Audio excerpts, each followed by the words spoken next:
Okay, I'm going to reiterate just a little bit. We did our porting. It's done. I'm just cleaning up and making things just the way I want them. Uh, the one thing you need to know is when you get done porting, you feel in there with your finger. If you feel any kind of burr at all, I'll promise you that'll make a score. It's got to be nice. Just break that edge. That nickel is hard stuff. Okay. Well, I'm gonna just keep going what I'm doing while you're right here watching what I'm doing. So, okay.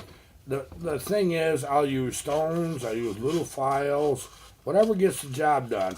180. I'm using 320 right now because I'm already to that point. But you want to make darn sure there ain't no burrs. Uh, you're not really going to take any of that nickel off. All you'll do is shine it up with a little sandpaper. But with your tools, you can. Okay. I didn't tell you, but this little round stone it's shaped in a bevel is what I use. After that, I've got everything shaped and roughed in. I'll go in and I'll clean them up. And you just, I showed you all the peeling. You just hold it like that. You can get down in them corners good with them. You tilt it one way or another to get up in the, and you can pretty that up as far as you want. I don't get carried away with making that ultra smooth or shiny. I leave scallops in it deliberately, nice little shady scallops.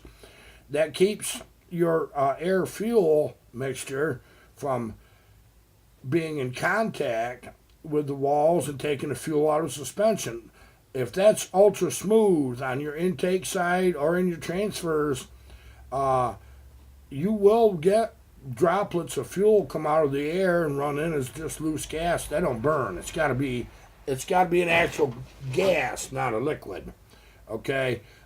People look at me funny when I say that, and I know I'll catch some flack from that from engine builders, but watch how the saw runs when you're done. You be the judge. You can see the scallops just lightly. Can you see that? Just little. They're not very much. It's just about noticeable. It really isn't anything. It's same thing on the intake. See that? Little scallops. I talked to you about the exhaust, why I kind of shined it up a little more. Nothing crazy. So you can take this tool and you can go in there at an angle like this, and you could use just the tip of that and go around all them surfaces that you ported, which the most of that will be the bottom of the intake, spark plugs pointing up, the top of the exhaust. And then from there you can use little stones and one thing and another to, I had one right here, little stones like this. Sometimes I'll take and swat one of these with a hammer to get a sharp edge. And so I can go in there and do what I want, In this case, I didn't. But I'm telling you, go through your surfaces. Anywhere your finger will reach, you feel it. It makes a difference. Hey, Kenzie, what you doing, buddy? So we're just sitting here doing this. Now, I'm going to cover a couple things. They used to have, and in dirt bikes still are, the spark plug straight down. Well, there's been mentioned, and I'm not saying they're wrong, but engine builders say, well, if you can create a head on one and blah, blah, blah, put the spark plug straight down, that's favorable. Okay, that's pretty 1970s technology. The pistons used to have a dome, a slight dome, kind of like that. Okay, so when you fire in the center of that dome, that's ideal. That works good. They're not anymore. They're flat in chainsaws. And if you have a dome, it's flat on top. You set your squish band so that the explosion doesn't migrate to the outside of the piston. That heats up that edge of that piston and the rings. So we've set our squish band by removing that gasket. I like doing that, honestly, whenever I can. It's a good picker-upper. And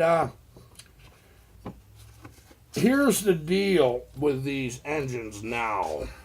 With that spark plug at an angle, it actually fires, see that spark plug hole? Right toward that exhaust. Alright? Now what that does, on the exhaust side, it'll travel on the inside on both directions of the squish band and back this way.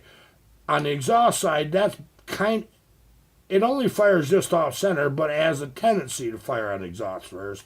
Travels around the inside of the squish band and meets in the back. When you've put your air fuel mixture toward the intake and it hits that wall above the intake itself, port itself, by the time that migrates and your transfers of opening, it's shoving all of that cleanly out. If it's in the center, it's just going in every direction equally, okay? And that's when they used to fire transfer straight up over, okay? So I thought that was kind of important to mention, but, boy, I tell you what, make darn sure there ain't a burr nowhere. There just none. And this is nice. This is really nice. I'm not far from putting this saw together. I won't get it done today, but I'll have it done tomorrow. And I think Saturday I'm going to take it, do the first startup, do some initial cuts, just kind of see where we're at with things.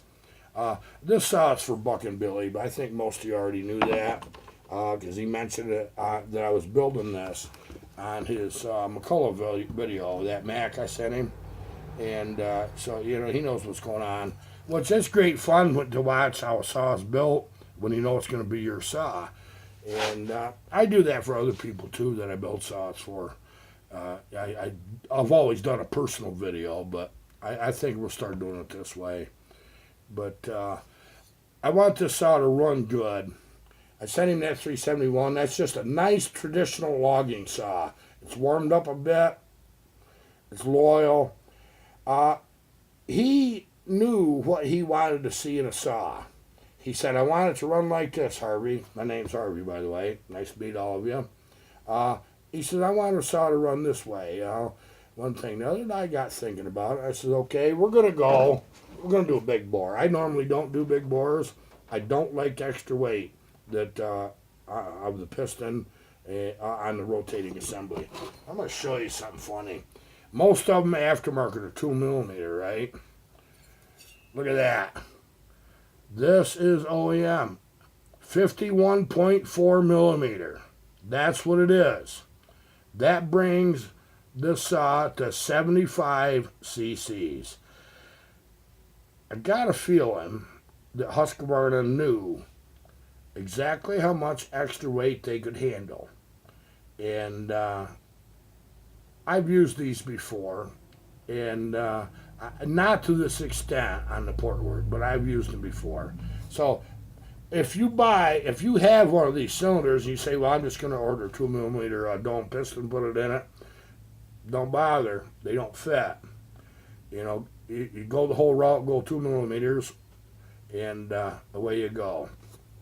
Okay, I think we've covered the extra loose ends that I wanted to cover. Now, what I've got left on this saw is take the piston back off and cut my little channel that I'm going to do to finish up my exhaust port timing, check it. I got to clean this darn mess up first. I'm going to be 2 hours doing this. These benches really take a beating, and I'll tell you what, a bigger bench don't help you none.